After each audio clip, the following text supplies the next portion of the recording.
शहीद जवान इंद्रजीत के रिश्तेदार से हमारे संवाददाता ने बातचीत की। क्या कुछ कहा उन्होंने, सुनिए।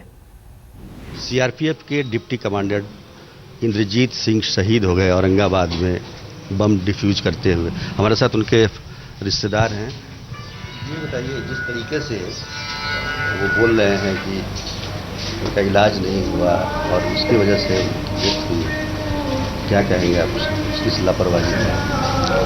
वो बम विस्फोट जब हुआ तो वो खुद कॉल किए थे यहाँ पे और अपने छोटे लड़का से बात किया उन्होंने और कहा कि बेटा बम ब्लास्ट कर गया है जिसमें मैं जख्मी हो गया, बस इतना ही कह पाए। और हमें नहीं लगता है कि उतना वो जख्मी हुए थे। अगर बात कर सकते हैं मोबाइल पर तो इतनी स्थिति खराब नहीं थी, लेकिन इलाज में देरी के कारण 2 घंटा तक उनको कोई वहाँ इलाज नहीं मिला और इलाज में देरी के कारण उनकी मौत हो गई। अगर सही समय पर उनका इलाज किया जाता तो वो बच सकते थे। उसके बाद कोई कॉल नहीं आया उनका? नहीं, डेढ़ बजे करीब कॉल जब यहाँ आया तो उसके बाद मेरे पास मेरी सिस्टर ने कॉल किया।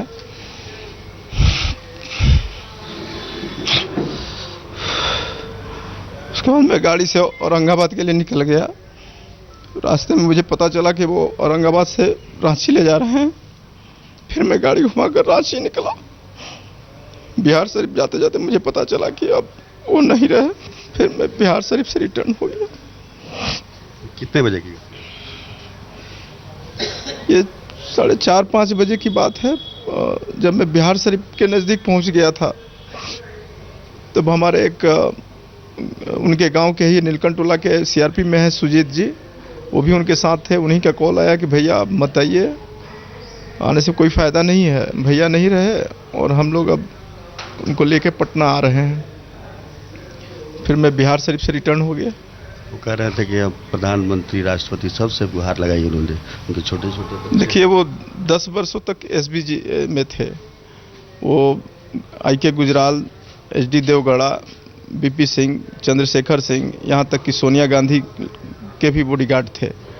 10 वर्षों तक इन्होंने इन नेताओं की सेवा की थी, लेकिन आज उनको सही इलाज न मिलने के कारण वो नहीं रहे। जाहिर तौर पर शहीदों के परिवार में इस वक्त मातम पसरा हुआ है और टीस इस बात की है कि अगर वक्त रहते इलाज मिल पाता तो शायद इन जवानों की जान बच जाती।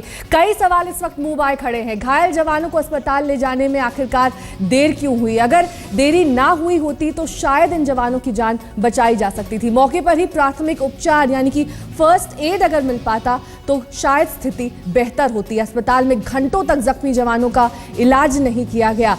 जख्मी जवान भी गुहार के बाद क्यों नहीं जागा अस्पताल प्रशासन? और औरंगाबाद से पटना अगर नजदीक है फिर भी घायलों को रांची क्यों ले जाया गया? ये तमाम सवाल इस घटना के बाद खड़े हो रहे हैं, क्योंकि ये वो जवान हैं जो देश के लिए अपनी जान न्यौछावर कर देते हैं, लेकिन देश उनकी सुध नहीं लेता है। बहरहाल इस वक्त हमारे संवाददाता सुजीत हमारे साथ जुड़ रहे हैं तमाम जानकारी के साथ। सुजीत, आपसे यही जानना चाहेंगे, कई सारे सवाल हैं लेकिन अहम सवाल ये है कि लापरवाही तो हुई है, कोताही इलाज में बरती गई है, और एक ऐसा सवाल जो यहाँ सबसे ज्यादा सामने आ रहा है वो ये कि अगर पटना नजदीक था तो फिर आखिरकार इलाज के लिए रांची ले जाने की जरूरत क्यों पड़ी?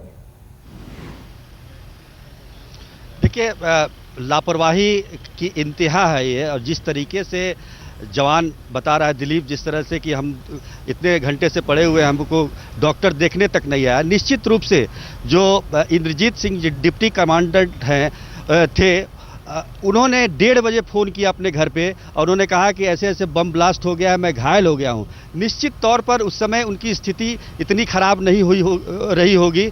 वो बात कर रहे थे घर पे और उसके बाद 5 बजे के लगभग ये खबर आती है कि उनकी मृत्यु हो गई। तो निश्चित रूप से अगर समय पर उनको इलाज मिल जाता तो वो बच सकते थे।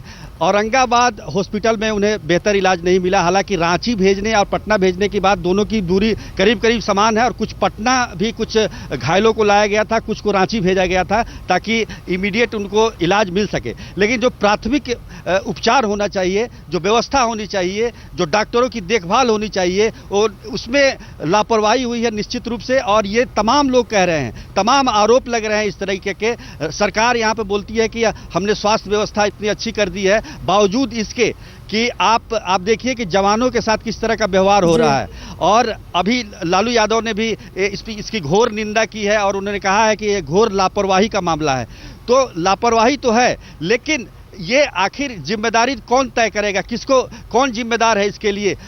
सबसे बड़ी बात है कि जो बम डिफ्यूज करने के लिए डिबरा थाना क्षेत्र में ये लोग गए थे, वहां पर कोई व्यवस्था नहीं है डिफ्यूज करने की। और जिस तरीके से डिफ्यूज किया जाता है, पिछले साल जो यहाँ विधानसभा का चुनाव हुआ था उसमें भी इसी तरह की घटना हुई थी, 7-8 लोग मारे गए थे। तो निश्चित रूप से वक्त की कमी, आपको यहाँ पर रोकना पड़ेगा। बहुत बहुत शुक्रिया, आप हमारे साथ जुड़े, तमाम जानकारी आपने दी।